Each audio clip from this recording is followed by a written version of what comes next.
Well, hello again, this is Paul, and through this next video series I'm going to be discussing the issue of how Calvinism is not Gnosticism. Now, throughout my years of being a convinced Calvinist, I've never really come across an accusation against Calvinism that has upset me more than the claim that Calvinism is nothing more than Gnosticism. It's made by people like Gail Riplinger, Jesse Morrell, Kerrigan Skelly, loads of other people. What is most disturbing about this accusation is it is based on absolute lies and misrepresentations of church history. And since many Christians out in the world today do not have an adequate command of church history and have heard vague references to the fact that Gnostics believed a great many vile things, these souls are quickly and easily deceived into believing the claims that Calvinism really is Gnosticism.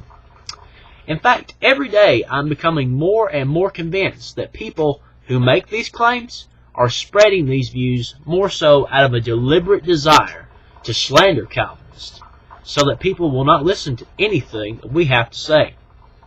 I've looked around to see if anybody has yet tried to give a response to these issues that the critics of Calvinism are continually raising, but I haven't really found a lot to go into a lot of depth and a lot of detail. Now, I imagine this is so since really no educated person can make such outlandish claims and get away with it. Despite this obvious fact, there's a great need for somebody to stand up and provide a thorough response to these accusations. It's for this reason I'm submitting this video series for the consideration and education of the Christian community, so that everyone can see and know that Calvinism is not Gnosticism. Now note, throughout this study I'm going to be using a standard church history textbook used in many colleges today throughout the United States by Dr. Bruce L. Shelley, called Church History in Plain Language. This particular edition is the second edition. It's now in its third edition now, which can be purchased in your local bookstore. Also, I'm going to be citing from the London Baptist Confession of Faith, 1689, the updated English with notes versions by Peter Masters. It includes all scripture references, which, by the way, is the confession used by Reformed Baptists to show what Calvinists actually believe and preach in opposition to what our opponents say we are borrowing from the Gnostics. So, let's start off with some definitions and ground rules. What exactly is Gnosticism? Here's Gnosticism's basic definition and how it was organized. Gnosticism derives its name from the Greek term gnosis, meaning knowledge. It was a special knowledge of the spiritual world outside of divine revelation. Now please note, from the very beginning, that Gnosticism was a variety of movements, not a single movement, and it didn't have a unifying cause.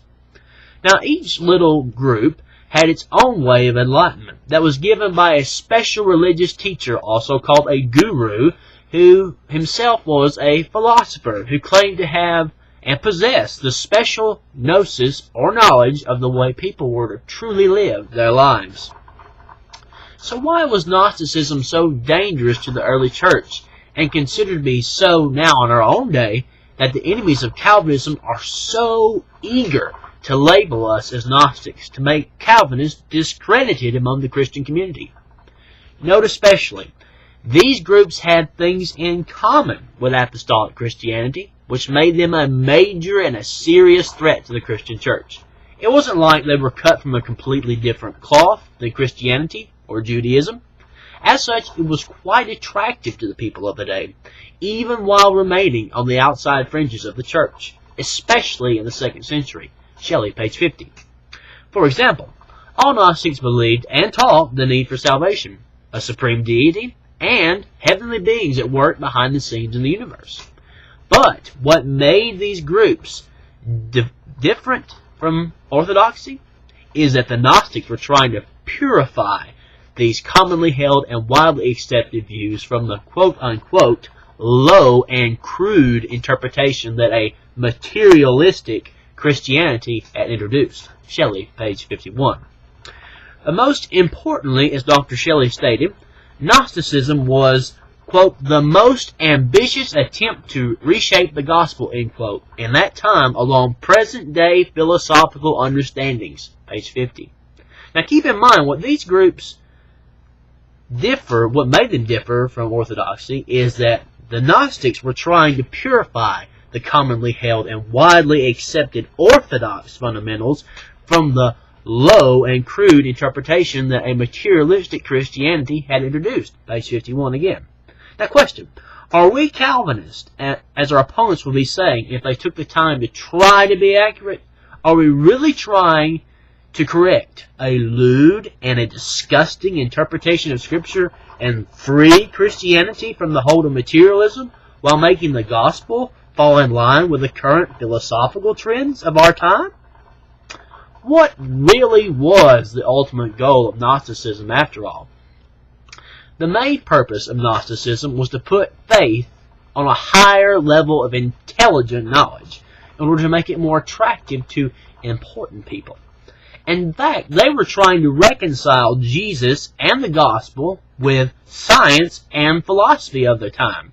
However, in reality, what they were doing when they denied that Jesus came in the flesh was to destroy the very gospel itself. Shelley, page 53.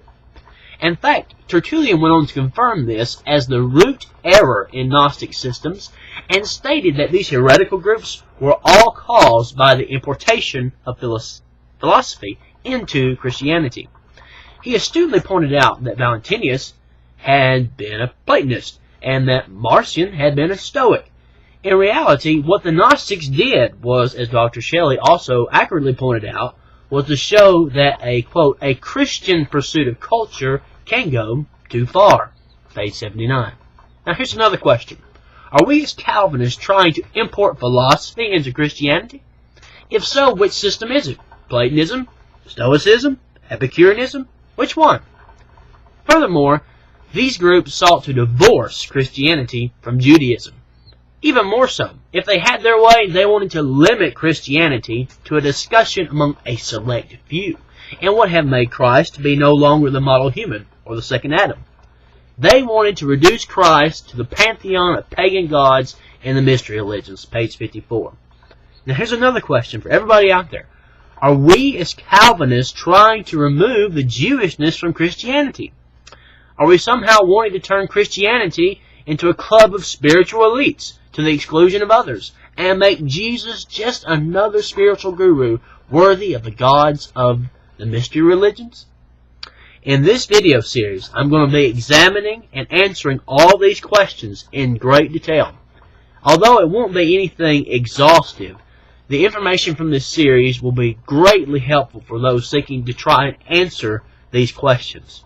What we're going to find out will be that although some try to recreate the same set of circumstances that gave rise to the great threat of Gnosticism in the early church, and say Calvinists are really teaching the same things, the opponents of Calvinism are truthfully, falsely associating us with the ways and tactics of these early heretics, even to the point of claiming we adopt Christian language all in the name of trying to bring Gnosticism on the church yet again. My friends, Calvinism is not Gnosticism. Stay tuned for the next video of this series. We're going to be discussing the issue of the creation of the world, comparing the idea of the creation with the Gnostics and the Calvinists. Stay tuned. Thanks for watching. God bless. Please subscribe.